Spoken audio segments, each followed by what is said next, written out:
भेदाव सहर्ष सादर करीत आहोत, सहर्ष सादर करीत आहोत. शिवजन्म सोहळा आणि शुभाचे बारसे, शुभाचे बारसे.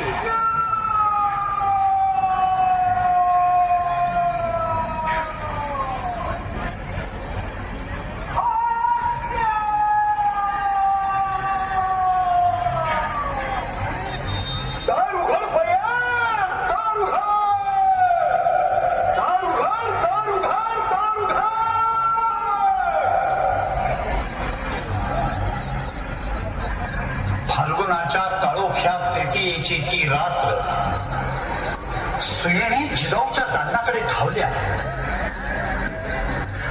काय काय काय मुलगा मुलगा मुलगा मराठ्यांचा महान शिवरायांचा पुत्र सह्याद्रीला झाला, पुत्र महाराष्ट्राला झाला, पुत्र भारतवर्षाला झाला.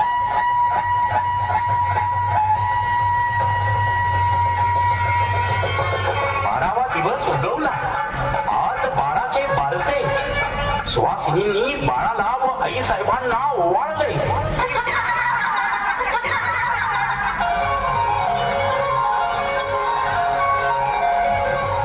गोविंद घ्या, श्रीरंग घ्या.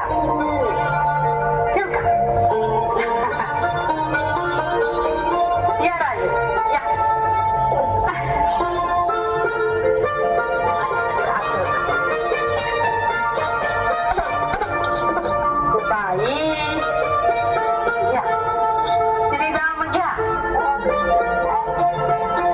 कृष्ण घ्या, कान्होबा घ्या, मल्हारी घ्या.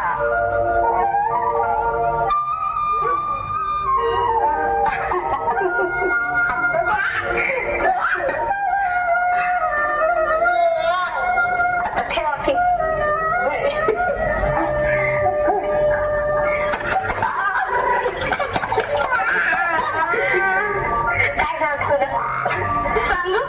सांगा की शिवाजी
शिवाच्या डोळ्यात शोधित होत्या.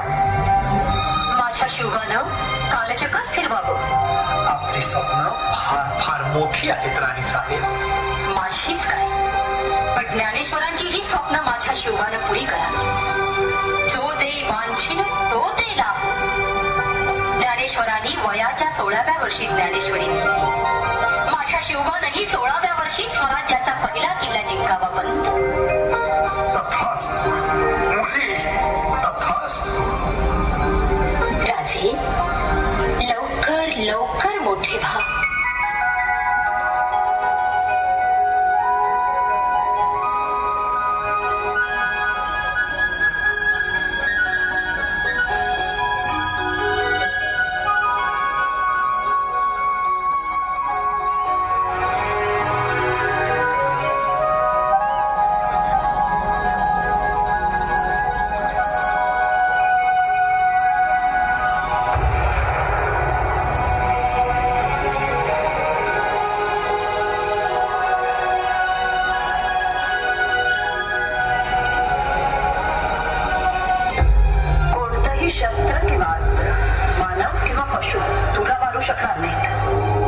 दिवसा किंवा रात्री घरात किंवा घराबाहेर तुला मरण येणार नाही असा वर ब्रह्मदेवाने हिरण्यकश्यपूला दिला. वर मिळाल्याने माजलेल्या हिरण्यकश्यपूच्या अत्याचारांनी अगदी देवदेवतांनाही दहशत बसवली. पण त्याचा पुत्र प्रल्हाद भगवान विष्णूंचा परमभक्त होता. म्हणून हिरण्यकश्यपूने त्यालाही मारण्याचा प्रयत्न केला. परंतु भगवान विष्णूंच्या कृपेमुळे प्रल्हाद प्रत्येक वेळी वाचला.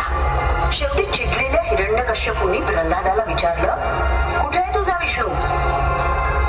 प्रल्हाद म्हणाला, या सगळ्या जगाच्या कणाकणामध्ये माझे भगवान विष्णू आहेत. या खांबात सुद्धा तुझा विष्णू आहे का? हो, या खांबात सुद्धा माझे भगवान विष्णू विराजमान आहेत.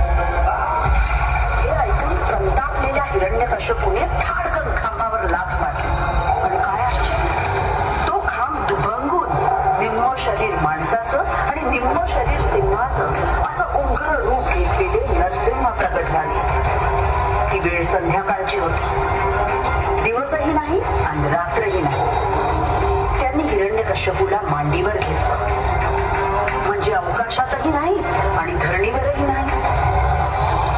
त्याला घेऊन ते राजवाड्याच्या उंबऱ्यावर जाऊन बसले, म्हणजे घरातही नाही आणि बाहेरही नाही. आणि आपल्या तीक्ष्ण नखांनी, म्हणजे कुठल्या अस्त्रानेही नाही आणि शस्त्रानेही नाही, ब्रह्मदेवाच्या सर्व अटी पाळून भगवान नरसिंहाने हिरण्यकश्यपूचं पोट फाडून त्याचा वध केला आणि साऱ्या जगताची त्याच्या अत्याचारापासून सुटका केली.